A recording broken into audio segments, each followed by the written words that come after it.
ஆண்டவரும் இரட்சகருமாகிய இயேசு கிறிஸ்துவின் நாமத்தினாலே யாவரை அன்போடு வாழ்த்துகிறேன், வரவேற்கிறேன். கர்த்தர் நல்லவர். அவருடைய கிருபை மட்டுமாக நம்மை தாங்கி நடத்ததற்காக தேவனை துதிக்கிறேன், ஸ்தோத்திரிக்கிறேன். ஆண்டவர் கொடுத்த வாக்குத்த வசனத்தை தொடர்ந்து இந்த நாட்களில் தியானித்துக் கொண்டிருக்கிறோம். நான் பரிசுத்தர், ஆகையால் நீங்களும் பரிசுத்தராய் இருப்பீர்களாக. அல்லேலூயா. அதே போல 1 பேதுரு 1ஆம் அதிகாரத்தில் இதே வார்த்தையை பேதுரு மறுபடியும் சொல்லுகிறதை அதை தொடர்ந்து நாம் தியானித்துக் கொண்டிருக்கிறோம். நான் பரிசுத்தர், ஆகையால் நீங்களும் பரிசுத்தராய் இருங்கள் என்று எழுதி இருக்கிறதே என்று சொல்லி பேதுரு அதை மறுபடியும் நினைப்பூட்டுகிறதை நாம் பார்க்கிறோம். அதனுடைய கொடுக்கப்பட்ட வார்த்தையின்படி 1 பேதுரு 1:14-15 சொல்லப்பட்டபடி முதல் வாரத்தில் நாம் கீழ்ப்படிதலின் பிள்ளைகளாக இருக்க வேண்டும் என்று சொல்லி தியானித்தோம். கடந்த வாரத்தில் தேவனோடு கூட நடக்கிறவர்களாக, வாக் வித் காட், தேவனோடு சஞ்சரிக்கிறவர்களாக இருக்க வேண்டும் என்று சொல்லி தியானித்தோம். ஆமென். கர்த்தருக்கு ஸ்தோத்திரம். இந்த நாளில் கூட 1 பேதுரு 1ஆம் அதிகாரம் அதனுடைய 17வது வசனத்தை நாம் வாசிப்போம். அன்றியும் பட்சபாதம் இல்லாமல் அவனவனுடைய கிரியைகளின்படி நியாயத்தீர்க்கிறவரை நீங்கள் பிதாவாக தொழுது கொண்டு வருகிறபடியால் இங்கே பரதேசிகளாய் சஞ்சரிக்கும் அளவும் பயத்துடனே நடந்து கொள்ளுங்கள். அல்லேலூயா. பூமியிலே நாம் வாழ்கிற வாழ்க்கை அது நிலையானது அல்ல. ஆமென். நிலையான நகரம் கர்த்தர் நமக்காக வைத்திருக்கிறார், பரலோக ராஜ்யம். அல்லேலூயா. இந்த பூமியில சஞ்சரிக்கிற நாள் வரைக்கும் பரிசுத்தத்தின் பாதையில கடந்து போகிற ஒவ்வொருவரும் எப்படி நடந்து கொள்ள வேண்டும்? எப்படி நடக்கணும்? பயத்துடனே நடந்து கொள்ளுங்கள். ஆமென். அது என்ன பயம்? கர்த்தருக்கு பயப்படுகிற பயம். என்ன பயம்? கர்த்தருக்கு பயப்படுகிற பயம். மனுஷருக்கு பயப்படுகிற பயம் அல்ல, அல்லது வியாதியை கண்டு பயப்படுகிற பயம் அல்ல, அல்லது சூழ்நிலையை கண்டு பயப்படுகிற பயம் அல்ல. கர்த்தருக்கு பயப்படுகிற பயத்துடனே நடந்து கொள்ளுங்கள். அல்லேலூயா. அதை குறித்து நாம் வாசிக்கும் பொழுது இயேசு கிறிஸ்துவுக்குள்ளேயும் அப்படிப்பட்ட ஒரு தேவனுக்கு பயப்படுகிற பயம் இருந்தது என்பதை குறித்து தீர்க்கதரிசியின் மூலமாக சொல்லப்பட்ட வார்த்தையே நம்ம வாசிக்க முடிகிறது. வாசிங்க ஏசாயா 11ஆம் அதிகாரம் அவருடைய 1-2. ஏசாயா 11ஆம் அதிகாரம் அவருடைய 1-2 வசனங்களில் நாம் இப்படியாக வாசிக்கிறோம். ஈசா என்னும் அடிமரத்திலிருந்து ஒரு துளிர் தோன்றி அவன் வேர்களிலிருந்து ஒரு கிளை எழும்பி செழிக்கும். ஞானத்தையும் உணர்வையும் அருளும் ஆவியும், ஆலோசனையும் பலனையும் அருளும் ஆவியும், அறிவையும் கர்த்தருக்கு பயப்படுகிற பயத்தையும் அருளும் ஆவியும் ஆகிய கர்த்தருடைய ஆவியானவர் அவர் மேல் தங்கி இருப்பார். அல்லேலூயா. அல்லேலூயா. ஈசா என்னும் அடிமரம் தாவீதினுடைய வேர். ஓகே, அந்த வேரிலிருந்து ஒரு கிளை, அந்த கிளை தான் ஆண்டவராகிய இயேசு கிறிஸ்து. அந்த கிளை எழும்பி செழிக்கும் என்று சொல்லப்படுகிறதே, அந்த கிளை எப்படிப்பட்டதா இருக்கும் என்று சொல்லும்போது இங்கே நாம் வாசித்தோம். ஞானம், உணர்வு, ஆலோசனை, பலன், அறிவு, அது மாத்திரமல்ல கர்த்தருக்கு பயப்படுகிற பயம். அல்லேலூயா. இப்படிப்பட்ட கர்த்தருடைய ஆவியானவர் அவர் மேல் தங்கி இருப்பார் என்று சொல்லப்படுகிறதை நாம் இங்கே வாசிக்கிறோம். அப்ப கர்த்தருக்கு பயப்படுகிற பயம் நமக்குள்ள கடந்து வர வேண்டும் என்றால் அது பரிசுத்த ஆவியானவருடைய நிறைவின் மூலமாக தான் கிடைக்கும். அல்லேலூயா. ஏதோ நான் ஆண்டவருக்கு பயப்படுறேன்னு சொல்றது இல்லை. ஓகே, அதனால தான் 2 தீமோத்தேயு 1:7 வாசிக்கிறோம். தேவன் நமக்கு பயமுள்ள ஆவியை கொடாமல் பலமும் அன்பும் தெளிந்த புத்தியுள்ள ஆவியையே நமக்கு கொடுத்திருக்கிறார். அல்லேலூயா.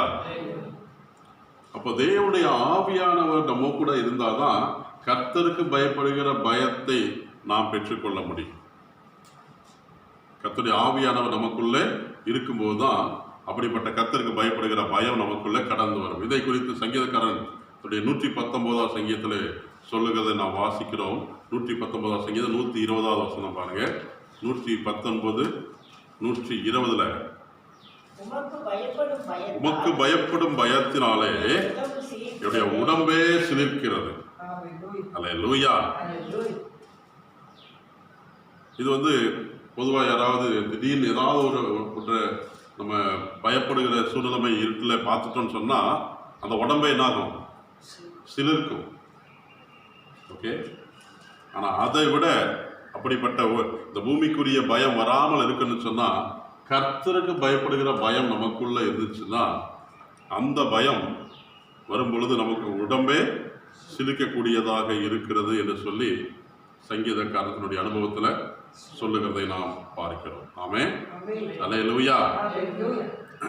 அது மாத்திரமல்ல, தொடர்ந்து ஆண்டவர் எரேமியா மூலமாக சொல்லப்படுகிற ஒரு வார்த்தையை வாசிங்க.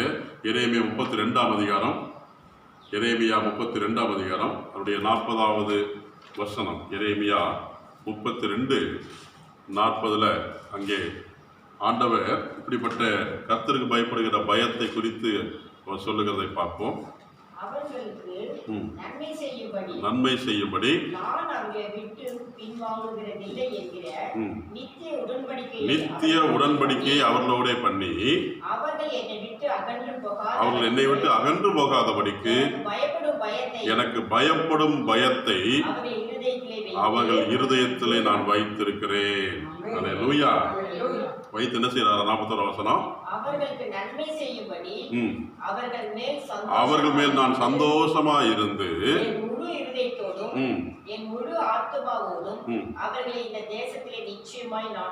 ஆமென். அல்லேலூயா. அல்லேலூயா. கர்த்தருக்கு பயப்படுகிற பயம் நம்முடைய இருதயத்துல இருந்தால் கர்த்தர் நம்முடைய தேசத்துல நம்மை நிலைநாட்டுவார். நம்முடைய தேசத்தை செழிப்பாக செய்வார். தேசத்துக்கு சேமத்தை கொடுப்பேன் என்று சொல்லி ஆண்டவர் சொல்லுகிறார். ஆமென். அல்லேலூயா. அது மாத்திரமல்ல, 42 வசனம் கீழே வாசிப்போம். நான் இந்த ஜனத்தின் மேல் இந்த பெரிய தீங்கையெல்லாம் வரப்பண்ணினது போல அவர்களை குறித்து சொன்ன எல்லா நன்மையும் அவர்கள் மேலே வரப்பண்ணுவேன் என்று கர்த்தர் சொல்லுகிறார். அல்லேலூயா. அல்லேலூயா. எவ்வளவு பெரிய தீங்கு இந்த தேசத்திலே வந்திருக்கிறதோ அந்த தீங்குக்கு மாறாக நான் அவர்களுக்கு சொன்ன எல்லா நன்மையும் நான் அவர் மேல் வரப்பண்ணுவேன் என்று கர்த்தர் சொல்லுகிறார். அல்லேலூயா. அப்ப இந்த தேசத்துல கர்த்தருக்கு பயப்படுகிற பயம் வந்தால், கர்த்தருக்கு பயப்படுகிற பயம் ஒவ்வொருடைய இருதயத்துல இருந்தால் அந்த தேசத்துல வந்த தீங்குக்கு மாறாக நன்மையை கர்த்தர் நன்மையினாலே நிரப்பேன் என்று ஆண்டவர் சொல்லுகிறார். அல்லேலூயா. தீர்க்கதரிசனமாய் எரேமியா மூலமா கர்த்தர் கொடுத்த வார்த்தை. இப்ப ஆண்டவர் தீர்க்கதரிசிகள் மூலமாக சொல்லப்பட்ட ஒவ்வொரு காரியங்களை குறித்து நம்ம பார்க்கும் பொழுது எச்சரிப்பையும் கொடுக்கிறார், அதே நேரத்தில் வாக்குத்தத்தங்களையும் கொடுக்கிறார். ஆமென். இப்படி நீங்க நடந்தீங்க அப்படின்னா நிச்சயமா நான் உங்களை பிடுங்கி போடுவேன், தேசத்துல இல்லாமல் போக பண்ணுவேன் என்று சொல்லி எச்சரிப்பை கொடுக்கிறார். அதே நேரத்தில் ஒரு அறைகூவலை கொடுக்கிறார். என்ன கொடுக்கிறாரு?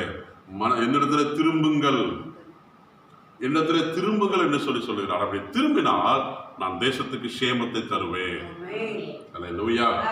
இந்த தேசத்துல எவ்வளவு பெரிய தீங்கு வந்துச்சோ அந்த தீங்குக்கு பெரிய அளவுக்கு வருகிற தீங்குக்கு மாறாக பெரிய பெரிய நன்மைகளை நான் செய்வேன் என்று ஆண்டவர் சொல்லுகிறார். அல்லேலூயா. அதுக்கு தேவை என்ன? கர்த்தருக்கு பயப்படுகிற பயம் நம்முடைய இருதயத்திலே காணப்பட வேண்டும். கர்த்தருக்கு பயப்படுகிற பயம் நம்முடைய இருதயத்திலே காணப்பட வேண்டும் என்று சொல்லி கர்த்தர் அங்கே சொல்லுகிறதை நாம் பார்க்கிறோம். ஆகவே இப்படிப்பட்டதான ஒரு காரியத்தை குறித்து நம்ம பார்க்கும் பொழுது இதை குறித்து நாம் தொடர்ந்து நம்ம தியானிக்க போகிறோம். அப்போஸ்தலர் நடவடிக்கைகள் புஸ்தகம் 9ஆம் அதிகாரம் அப்போஸ்தலரை நாம் வாசிக்கும் பொழுது 9ஆம் அதிகாரம் 31வது வசனத்திலே நாம் ஒரு காரியத்தை நடந்த சம்பவத்தை நாம் பார்க்கிறோம். இன்றைக்கு சபை என்ன செய்ய வேண்டும் என்று சொல்லி அதுக்கு ஒரு முன் உதாரணமாக சொல்லப்படுகிறதை நாம் பார்க்கிறோம். அப்போஸ்தலர் 9:31. அப்போது யூதேயா, கலிலேயா, சமாரியா நாடுகளில் எங்கும் சபைகள் சமாதானம் பெற்று, இந்த தேசத்தில் இருக்கிற எல்லா நாடுகளிலும் சபைகள் என்னாச்சு? முதல்ல சமாதானம் பெற்று பக்தி விருத்தி அடைந்து கர்த்தருக்கு பயப்படுகிற பயத்தோடும் பரிசுத்த ஆவியின் ஆறுதலோடும் நடந்து பெருகின. அல்லேலூயா. நிச்சயமா இந்த கொரோனா, இந்த கொள்ளை நோய்க்கு பிற்பாடு தேசத்துல கர்த்தர் ஒரு எழுப்புதலை கட்டளையிடுவேன் என்று ஆண்டவர் சொல்லுகிறார். சபைக்குள்ளே ஒரு எழுப்புதல் நிச்சயமாகவே வரும் என்று சொல்லி கர்த்தர் சொல்லியிருக்கிறார். அல்லேலூயா. அப்படிப்பட்ட ஒரு எழுப்புதல் கடந்து வரும் பொழுது சபைகளுக்குள்ள தேவன் சமாதானத்தை தேவன் கட்டளையிடுகிறார். சபைக்குள்ளே பக்தி விருத்தியை கட்டளையிடுகிறார். அல்லேலூயா. சபைக்குள்ள கர்த்தருக்கு பயப்படுகிற பயம் கடந்து வருகிறது. மாத்திரமல்ல, பரிசுத்த ஆவியின் ஆறுதல் கடந்து வருகிறது. இதெல்லாம் நடந்து பெருகினே என்று சொல்லப்படுகிறது. ஆமென். இதெல்லாம் இல்லையான்னு கேட்டா இருக்கு. ஆனா இனி வருகிற நாட்கள்ல சமாதானம் பெருகும், பக்தி விருத்தி பெருகும், கர்த்தருக்கு பயப்படுகிற பயமும் பெருகும், பரிசுத்த ஆவியின் ஆறுதலும் நிச்சயமாகவே பெருகும். ஆமென். அல்லேலூயா. என்றால் தேசம் கலங்கி போய் இருக்கிறது. தேசம் இன்னைக்கு குழம்பி போயிருக்கிறது. அதிகாரிகள், அதிபதிகள், ராஜாக்கள், ஆளுகை செய்கிறவர்கள் குழம்பி போயிருக்காங்க. என்ன செய்யணும்னு தெரியலையே. ட்ரம்ப் சொல்றாரு மருந்து கண்டுபிடிச்சிடலாம் அப்படின்னு. ஆனா இங்கிலாந்து அரசர் சொல்றாரு இதை மருந்து கண்டுபிடிக்க சான்ஸே இல்லை, வாய்ப்பே இல்லை அப்படின்றார். சரியா? இதற்காக அமெரிக்காவில் பல மில்லியன் டாலர்ஸ் வந்து செலவிட்டு கொண்டிருக்கிறாங்க. அப்படிப்பட்ட ஒரு சூழ்நிலைமை. ஆனால் நிச்சயமாகவே தேவனுடைய பிள்ளைகள், தேவனுடைய சபைக்கு ஆண்டவர் சொல்லுகிறது என்னன்னா, அன்றைக்கு எப்படி யூதேயா சமாரியா தேசத்தில் இருக்கிற நாடுகள் எல்லாம் சமாதானம் பெற்றதோ அது போல இன்றைக்கும் இந்த சூழ்நிலைமையில தேவன் நம்முடைய சமாதானத்தை நம்முடைய சபைகளுக்கு நேராக அனுப்புகிறார். அல்லேலூயா. அது மாத்திரமல்ல, பக்தி இல்லாத ஒவ்வொருவருக்குள்ளும் ஏதோ பெயர் கிறிஸ்தவர்கள், ஏதோ சர்ச்சுக்கு போனோம் வந்தோம் அப்படிங்கிற மாதிரி நிலைமையெல்லாம் மாறி இப்ப இனி வந்து பக்தி விருத்தியில கர்த்தர் பெருக செய்ய போகிறார். அல்லேலூயா. மாத்திரமல்ல, கர்த்தருக்கு பயப்படுகிற பயம். ஆமென். அல்லேலூயா. அதை குறித்து நம்ம பார்க்கும் பொழுது உண்மையாகவே கொஞ்சம் யோசித்து பாருங்க. இப்ப வேலைக்கு போறோம்னு சொன்னா இன்னைக்கு இருக்கக்கூடியதான சிஸ்டம் வந்து என்னது? பயோமெட்ரிக், அதாவது விரல் வைக்கணும். சரியா? இப்போ ஃபேக்ட்ரியில் வேலை செய்கிறவங்களுக்கு 8 மணிக்கு முன்னாடி என்ன செய்யணும்? விரல் வைக்கணும். ஒருவேளை 8 மணி மேலே 8:01 வச்சாலே அன்றைக்கி என்ன இருந்தது? அதுபோல் 3 தடவை லேட்டாக போனால் ஆஃப் டே லீவாக போயிடும். அப்போ இதுக்கு பயந்து பார்த்தீங்கன்னா அவங்க வண்டியில் வேகமாக போவாங்க. சீக்கிரம் போகணும், முன்னாடியே போகணும் என்று சொல்லி. அப்போ ஒரு வேலை ஸ்தலத்தில் இருக்கக்கூடிய ஒரு பயம். இப்போ ட்ரெயின் வந்து 9 மணிக்கு ட்ரெயின், அல்லது 8 மணிக்கு ட்ரெயினாக பிடிக்கணும். 8 மணிக்கு ட்ரெயினாக பிடிக்கணும்னா 7-7:30 போய் அங்கே முன்னாடியே போய் அந்த இடத்த கண்டுபிடிச்சு, சீட்டை கண்டுபிடிச்சு போய் உட்காரணுங்கிற ஒரு இல்லாட்டி விட்டுட்டு போயிடும். அதை குறித்த ஒரு பயம். இப்போ ஃப்ளைட்டு போனால் என்னது? டொமஸ்டிக்னா ஒரு 1.5-2 மணி நேரத்துக்கு முன்னாடி, இன்டர்நேஷ்னல்லாம் 3 மணி நேரத்துக்கு முன்னாடி போய் ஒருவேளை போயிடுச்சுன்னா என்ன பண்ணுறது? ஒரு பயம். எல்லா இடத்துல பயம் இருக்குது. தேவனுடைய ஆலயத்தை குறித்த ஒரு பயம் இருக்கிறதா? கர்த்தருடைய ஆலயத்தை குறித்த ஒரு பயம் இருக்கிறதா? மெதுவாக போகலாம், ஆலயத்துக்கு மெதுவாக 8 மணிக்கு ஆராதனை தானே, மெதுவாக போகலாமே. அப்படிப்பட்ட ஒரு சூழ்நிலைமையில இனி எழுப்புதல் காலத்துல கர்த்தருக்கு பயப்படுகிற பயத்துல பெருகுவோம் என்று சொல்லி ஆண்டவர் சொல்லுகிறார். ஆமென். அல்லேலூயா. அப்பொழுது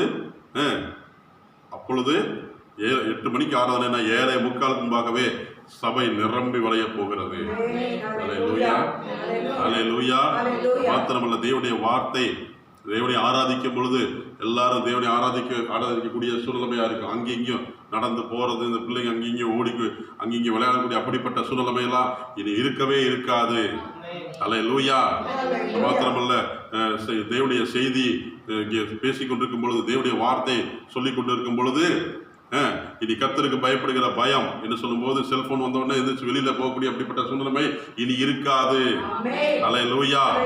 சொன்னால் கர்த்தருக்கு பயப்படுகிற பயத்தை கர்த்தர் சபைக்குள்ளே ஆண்டவர் பெருகச் செய்வேன் என்று சொல்லுகிறார். அல்லேலூயா. அங்க அது மாத்திரமல்ல, பரிசுத்த ஆவியின் ஆறுதல். தேவனுடைய சபையில வரும்பொழுது பரிசுத்த ஆவியானவர் கலங்கி போய் வருகிறவர்களுக்கு ஆறுதலை பெருக பண்ணுவார். அல்லேலூயா. ஆறுதலை பெருக பண்ணுவேன் என்று ஆண்டவர் சொல்லுகிறார். அப்படிப்பட்டதான ஒரு பயம், கர்த்தருக்கு பயப்படுகிற பயம் நமக்குள்ள இருக்கும் என்று சொன்னால் நிச்சயமாகவே நாம் என்ன செய்யறோம்?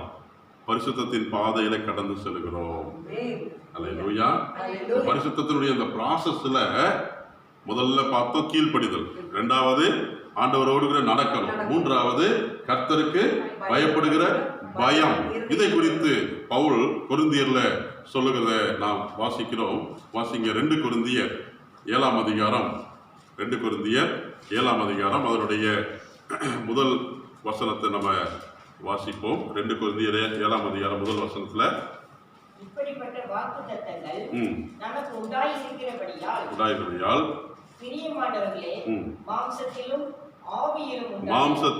ஆவியிலும் உண்டான எல்லா அசுத்தியும் நீங்க நம்மை சுத்திகரித்துக் கொண்டு பரிசுத்தமாகுதலை தேவ பயத்தோட பூரணப்படுத்த கடவோம். அல்லேலூயா. நம்முடைய மாம்சத்திலும் ஆவியிலும் இருக்கிற எல்லா அசுத்திகளையும் கர்த்தர் நீக்கி போட்டுக் கொண்டிருக்கிறார். அல்லேலூயா. மாம்சத்தில் இருக்கக்கூடியதான அசுத்தங்கள் நீங்குகிறது, ஆவிக்குரிய அசுத்தங்களும் கர்த்தர் நீக்கி கொண்டே இருக்கிறார். ஆமென். அல்லேலூயா. இன்னைக்கு திருச்சபைக்குள்ளே சபைகளுக்குள்ளே இருக்கக்கூடிய ஒவ்வொரு விசுவாச மக்களுக்குள்ளும் ஆண்டவர் மாம்சத்தினுடைய எல்லா விதமான கிரியைகள் 2 நாளாகவும் 7 வாசிக்கிறபடி தங்களுடைய பொல்லாத வலைகளை விட்டு திரும்பினால் என்று சொல்லப்படுகிறபடி அப்படி மாம்சத்தினுடைய கிரியைகளை அழித்து தேவனுடைய சுத்தத்தை மன்றாடி ஜெபித்துக் கொண்டிருக்கிறோம். அடுத்தது ஆவியினுடைய எல்லா அசுத்தமான கிரியைகள் நம்மை விட்டு நீங்க வேண்டும். ஆவியினுடைய அசுத்தமான கிரியைகள் என்ன? ஆவிக்குரிய அசுத்தமான கிரியைகள் ஆவிக்குரிய பெருமை, ஆவிக்குரிய மேன்மை. நான் எனக்கு அது தெரியும், நான் ஜெபம் பண்ணா அப்படிப்பட்ட ஒரு சூழ்நிலைமை எல்லாம் அப்படிப்பட்ட காரியங்கள் எல்லாவற்றையும் ஆண்டவர் மாற்றி நேற்றைய தினத்திலே மோகன் சேரன் மூலமாக ஆண்டவர் பேசுகிறபடி தேவனுடைய சித்தம் இன்னதென்று ஆவியிலே அறிந்து கொள்ளும்படியாக மாம்சமான ஒரு முடிவை எடுக்கும்போது அதனுடைய முடிவு வேதனையும் கலக்கமாக மாறுகிறது. ஆனால் தேவனுடைய சித்தத்தின்படி நாம ஆவியிலே அதை உணரும் பொழுது ஆண்டவர் நம்மை இப்படிப்பட்ட ஒரு நன்மையினாலே முடிசூட்டுகிறார். அசுத்தமெல்லாம் நீங்கி நம்மை சுத்திகரிக்கும்படியாக. அல்லேலூயா. அதான் பரிசுத்தம் என்கிற ப்ராசஸ். நம்மை சுத்திகரிப்பதற்கு நம்மை ஒப்பு கொடுக்கும் பொழுது அந்த பரிசுத்தமாகுதல் எப்படி பூரணமாகுதான்? தேவ பயத்தோட பூரணம் அடைகிறது. அல்லேலூயா. அப்ப தேவ பயம் நமக்குள்ள பெருக பெருக பெருக நம்ம பரிசுத்தத்தினுடைய ப்ராசஸ்ல நம்ம பூர்ணமாய் கொண்டே இருக்கிறோம். அல்லேலூயா. நம்ம எந்த அளவுக்கு தேவ பயம் நமக்குள்ள பெருகி கொண்டிருக்கிறதோ அந்த அளவுக்கு நம்ம பூர்ணத்தினுடைய அந்த ஃபுல்னஸ், பர்ஃபெக்ட், ஓகே, அந்த முழுமையும் பரிபூர்ணமான அவருடைய சித்தத்தை, அந்த பரிசுத்தத்தை அடையும்படியான அந்த ஒரு எல்லையை நாம் சென்று அடைய முடியும். ஆமென். அல்லேலூயா. அப்ப கர்த்தருக்கு பயப்படுகிற பயம் நமக்குள்ள எவ்வளவு பெருகிறதோ அவ்வளவாக நமக்குள்ள சுத்திகரிப்பு கடந்து வருகிறது. ஆமென். நமக்குள்ள சுத்திகரிப்புக்கு நம்ம ஒப்பு கொடுக்க வேண்டும். மாம்சத்தினுடைய சுத்திகரிப்பு வேண்டும், ஆவிக்குரிய சுத்திகரிப்பு வேண்டும். அல்லேலூயா. ஆவிக்குரிய சுத்திகரிப்பு நமக்கு கட்டாயம் வேண்டும். இப்படிப்பட்ட காரியங்களுக்கு நம்மை ஒப்பு கொடுக்கும் பொழுது நிச்சயமாகவே பவுல் சொல்றது போலவே இப்படிப்பட்ட வாக்குத்தத்தங்கள் நமக்கு உண்டாயிருக்கிறபடியால் அநேக வாக்குத்தத்தங்கள் நமக்கு இருக்கிறது. அநேக வாக்குத்தத்தங்களை கர்த்தர் நமக்கு கொடுத்திருக்கிறார். மேகம் போன்ற திரளான வாக்குத்தத்தங்களை ஆண்டவர் நமக்கு கொடுத்திருக்கிறார். இப்படிப்பட்ட வாக்குத்தத்தங்கள் நிறைவேற வேண்டும் என்றால், ஓகே, வாக்குத்தத்தங்கள் நிறைவேற வேண்டும் என்றால் அதே 2 கொரிந்தியர் 6ஆம் அதிகாரம் கடைசி வசனத்தில் பார்த்தீங்கன்னா, நான் உங்களை ஏற்றுக்கொண்டு உங்களுக்கு பிதாவா இருப்பேன், நீங்கள் எனக்கு குமாரரும் குமாரத்திகளுமாய் இருப்பீர்கள் என்று சர்வ வல்லமையுள்ள கர்த்தர் சொல்லுகிறார். அல்லேலூயா. இப்படிப்பட்ட வாக்குத்தத்தங்கள் நமக்கு இருக்கிறபடினால நம்முடைய மாம்சத்திலும் ஆவியிலும் இருக்கிற அசுத்தங்கள் நீங்கும்படியாகவும் நம்மை சுத்திகரிப்புக்கு ஒப்பு கொடுக்கும் பொழுது பரிசுத்தமாகுதல் தேவபயத்தோடே பூர்ணமாகிறது. அல்லேலூயா. அப்ப தேவபயத்தோடே நாம் நடந்து கொள்ளும் போது பரிசுத்தத்தின் பாதையிலே நாம் தொடர்ந்து முன்னேறி கொண்டே இருக்கிறோம். அல்லேலூயா. திரும்பவும் நினைவூட்டுகிறேன், பரிசுத்தத்தினுடைய முதல் படி என்ன படி? கீழ்ப்படிதல். இரண்டாவது, கர்த்தரோடு கூட நடக்க வேண்டும், சஞ்சரிக்க வேண்டும், ஏனோக்கை போல சஞ்சரிக்க வேண்டும். மூன்றாவது இன்றைக்கு பார்த்தோம், என்னது? கர்த்தருக்கு பயப்படுகிற பயம். தேவ பயத்தோட பரிசுத்தமாகுதலை பூரணப்படுத்த கடவோம். ஆமென். அல்லேலூயா. இப்படிப்பட்ட தேவ பயம் நமக்குள்ள கடந்து வந்துச்சுன்னா நிச்சயமாகவே நாம் பரிசுத்தத்துக்கு நேராக, பூரணத்துக்கு நேராக கடந்து செல்கிறோம் என்கிற ஒரு உணர்வு கர்த்தர் நமக்கு, ஒரு நம்பிக்கை, ஒரு மேன்மை கர்த்தர் நமக்கு தருவாராக. ஆமென். அல்லேலூயா. ஆகையினால ஆண்டவர் இப்படிப்பட்ட ஒரு தேவனுக்கு பயப்படுகிற பயத்தை குறித்து ஆண்டவர் நம்மோடு கூட பேசுவார். தொடர்ந்து அடுத்த வாரமும் தேவ பயத்தை குறித்து நாம் தியானிக்க போகிறோம். தீர்க்கதரிசன புஸ்தகத்தில் ஒரு புஸ்தகத்தை முழுவதுமாக நம்ம தியானிக்க போகிறோம். ஆகவே அதுக்கு முன்னதாக இந்த நாளில் இன்றைக்கி ஆண்டவர் நம்மோடு கூட பேசின வார்த்தைக்கு நம்ம ஒப்புக் கொடுக்கலாமா? நம்ம எல்லாரும் ஆண்டவருடைய ஸ்தலத்தில் முழங்கால் படிட்டு ஆண்டவரை நோக்கி நம்ம ஜெபிக்க போகிறோம். ஆண்டவரே, இப்படிப்பட்ட ஒரு தேவ பயத்தோட கூட இந்த பரிசுத்தமாகுதல் எனக்கு பூரணம் அடைய வேண்டும் என்று சொல்லி ஆண்டவரை நோக்கி நம்ம ஜெபிக்கலாமா? ஹல்லேலூயா. நன்றி தகப்பனே. எல்லா தேவ சொல்ல நம்ம ஒப்பு கொடுப்போம். ஆண்டவரே, இந்த தேவ பயம், கர்த்தருக்கு பயப்படுகிற பயம், அது என்னுடைய வாழ்க்கையில கடந்து வரட்டும். ஆண்டவரே, கர்த்தருக்கு பயப்படுதல், ஓ ஹல்லேலூயா, ஜீவ ஊற்று. கர்த்தருக்கு பயப்படுவதற்கு தின நம்பிக்கை உண்டு, அது ஞானத்தின் ஆரம்பம் என்று சொல்லி நீதிமொழிகளை நாங்கள் வாசிக்கிறோமே. ஆண்டவரே, தீமையை வெறுப்பதை கர்த்தருக்கு பயப்படுகிற பயம் என்று சொல்லி நாங்கள் தியானித்திருக்கிறோமே.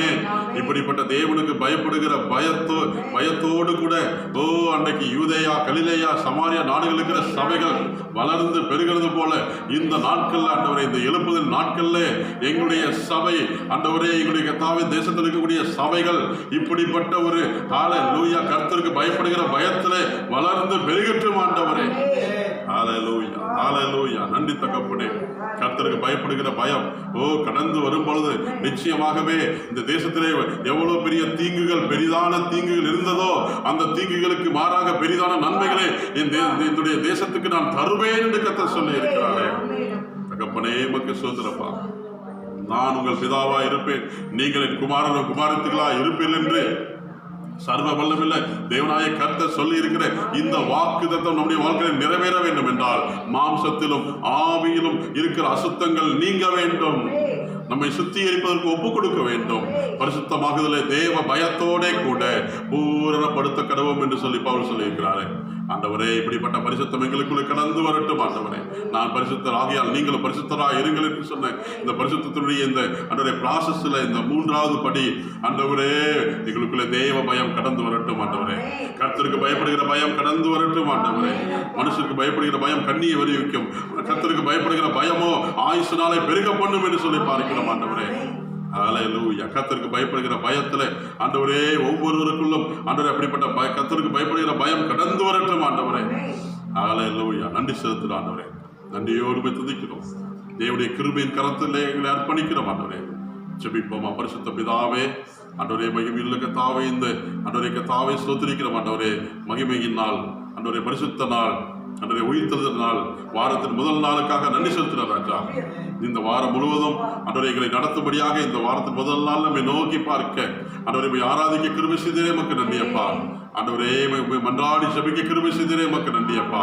இந்த கொடுத்த வாக்குத்தத்தமாகி நான் பரிசுத்த ஆகையால் நீங்களும் பரிசுத்தரா இருங்கள் என்ற இந்த வாக்குத்தத்தை தியானிக்கப்படி கிருபை செய்தே மக்கள் நன்றி அப்பா. அன்றைய பரிசுத்தத்துக்கு அன்றைய எங்களை ஒப்புக் கொடுக்கும்படியாக அந்த பரிசுத்தத்தினுடைய பாதையிலே எங்களை கீழ்ப்படிய ஒப்புக் கொடுத்திருக்கிறோம். கர்த்தரோடு நடக்க வேண்டும், சஞ்சரிக்க வேண்டும் என்று ஒப்புக் கொடுக்கிறோம். இந்த நாளில் ஆண்டவரே, கர்த்தருக்கு பயப்படுகிற பயம் எங்களுக்குள்ளே கடந்து வரும்படியாக எங்களை ஒப்புக் கொடுக்கிறோம். அது ஆவியானவர் மூலமாக தான் எங்களுக்கு கிடைக்கும் என்று சொல்லி பார்க்கிறோம். ஆண்டவரே அப்படிப்பட்ட பயம் எங்களுக்குள்ளே கடந்து வரட்டும். தேவனுக்கு பயப்படுகிற பயம் கடந்து வரட்டும். ஆண்டவரே உமக்கு ஸ்தோத்திரம். ஆண்டவரே உடைய வீடுகளிலும், ஆண்டவரே வேலை ஸ்தலத்திலும், இன்னுமாக சபையிலும், ஆண்டவரே நாங்கள் சமுதாயத்திலும், ஆண்டவரே கர்த்தருக்கு பயப்படுகிற பயம் உண்டாவதாக.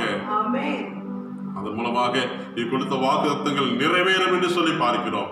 கர்த்தருக்கு பயப்படுகிற பயம் உங்கள் இருதயங்களிலே இருக்கும் என்று சொன்னால், அப்பொழுது தேசத்தில் வந்திருக்கிற பெரிய தீங்குக்கு மாறாக பெரிய பெரிய நன்மைகளை உங்களுக்கு நான் வருஷிக்க பண்ணுவேன் என்று சொல்லி கர்த்தர் சொல்லுகிறார்.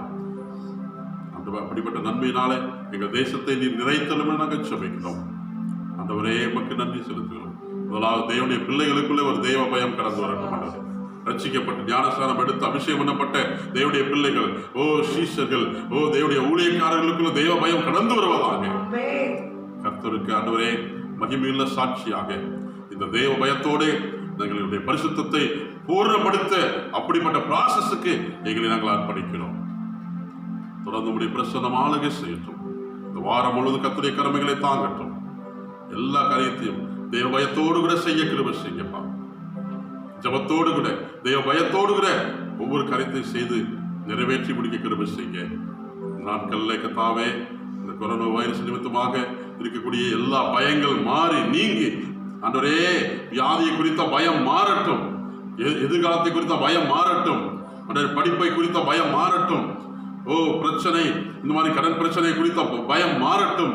மாறாக தேவனுக்கு பயப்படுகிற பயம் ஒவ்வொரு இருதயத்தில் கடந்து வரட்டும். கரத்தில் எங்களை தாழ்த்து எல்லா தீமைக்கு விலைக்கு பாதுகாத்துக் கொள்ளும். நன்மை நாளை முடிச்சுட்டோம். வேறொருடைய கண்ணிக்கு பாலாக்கும் கொள்ளை நோக்கி கர்த்தர் தப்பு வைத்து நீ பாதுகாத்து வளர்த்துபடியாக க்ஷமிக்கணும். ஒவ்வொருடைய அப்பத்தையும் தண்ணீரை ஆசீர்வதியும். குறைவுகள் நிறைவாகட்டும். கர்த்தர் மேய்ப்பரா இருக்கும் பொழுது எங்களை ஆண்டவரே பசும்புல் மேய்ச்சலை மேய்க்கிற தேவன், அமர்ந்த தண்ணீர் அண்டையிலே எங்களை கொண்டு போய் விடுகிற தேவன். அப்படியா நீ நடத்தி செல்லும்படியாக நாங்கள் க்ஷமிக்கிறோம். எங்களோடு கூட இருந்து நடத்தும்படியாக க்ஷமிக்கிறோம். மரண இருளின் பள்ளத்தாக்கில் நாங்கள் நடந்தாலும் பொல்லாப்புக்கு நாங்கள் பயப்பட மாட்டோம். ஏனென்றால் கர்த்தருடைய வார்த்தை எங்களோடு கூட இருக்கிறது. கர்த்தருக்கு பயப்படுகிற பயம் எங்களுக்குள்ள இருக்கிறது. ஆண்டவரே உடைய கிருபைகளை எங்களை தாழ்த்தி விரும்பியாக்க. ஆண்டவரே சீக்கிரத்திலே சபைகள் திறக்கப்படுவதாக. திறக்கப்படுவது ஒரு பெரிய ஒரு எழுப்புதல். ஓ ஹல்லேலூயா. அன்றைக்கு ஆதி திருச்சபையில் நடந்த ஒரு எழுப்புதல் எருசலேம் சபையிலும், ஆண்டவரே யூதேயா, சமாரியா, கலிலேயா நாடுகளெங்கும் ஓ கர்த்தாவே சபைகளிலும் இருந்ததான அப்படிப்பட்ட தெய்வ பயமும் பக்தி விருத்தியும் சமாதானமும் பரிசுத்த ஆவியின் ஆறுதலும் ஓ இந்த நாட்களில் எங்களுடைய சபைகளிலே வளர்ந்து ஓ நடந்து பெருகுவதாக. தேசத்திலே நன்மை உண்டாவதாக. உடைய கரத்திலே தாழ்த்துகிற பெருமையாக்கிறோம். பிதா குமாரன் பரிசுத்த ஆவியின் நாமத்தினாலே உடைய ஊழியர்கள் அடிமை நீர் கொடுத்த அதிகாரத்தின்படி பிள்ளைகளை வாழ்த்துகிறோம், ஆசீர்வதிக்கிறோம். சிறுபிள்ளை முதற்கொண்டு பெரியோர் வரைக்கும் நன்மையும் கிருபையும் ஜீவனும் பின்தொடர்வதாக. துதி கன மகிமைக்கே செலுத்துகிறோம். மீட்பரட்சகருமாய் இயேசு கிறிஸ்துவின் நாமத்தில் க்ஷமக்கேலும் நல்ல பிதாவே. எல்லாரும் சேர்ந்து சொல்லுவோம். என் ஆத்மாவே கர்த்தரை ஸ்தோத்திரி, என் முழுவதும் நாமத்தை ஸ்தோத்திரி. என் ஆத்மாவே கர்த்தரை ஸ்தோத்திரி. கர்த்தர் சகல மரங்களை மறவாதே. அவன் நகரங்கள் எல்லாம் மன்னித்து நோய்களை எல்லாம் குணமாக்கி உன் பிராணனை அழிவுக்கு விலக்கி மீட்டி கிருமையினாலும் இறக்கத்தினாலும் முடிசுற்றி நன்மையினால் உன்னை திருப்தியாக்கிறார். கலவுக்கு சமானமாய் உன் வயது திரும்ப வாழ போனாகிறது. நம்முடைய கர்த்தராகிய இயேசுவின் கிருபையும் பிதாவாகிய தேவனுடைய அன்பும் பரிசுத்த ஆவியுடைய அன்பின் ஐக்கியமும் சமாதானம் வளர்த்தலும் நம் அனைவரோடு கூட அவருடைய வருகை பந்தமும் இன்றும் என்றும் நிலைத்திருப்பதாக. அல்லேலூயா, அல்லேலூயா, அல்லேலூயா. கர்த்தர் உங்களை ஆசீர்வதிப்பாராக. ஆமென்.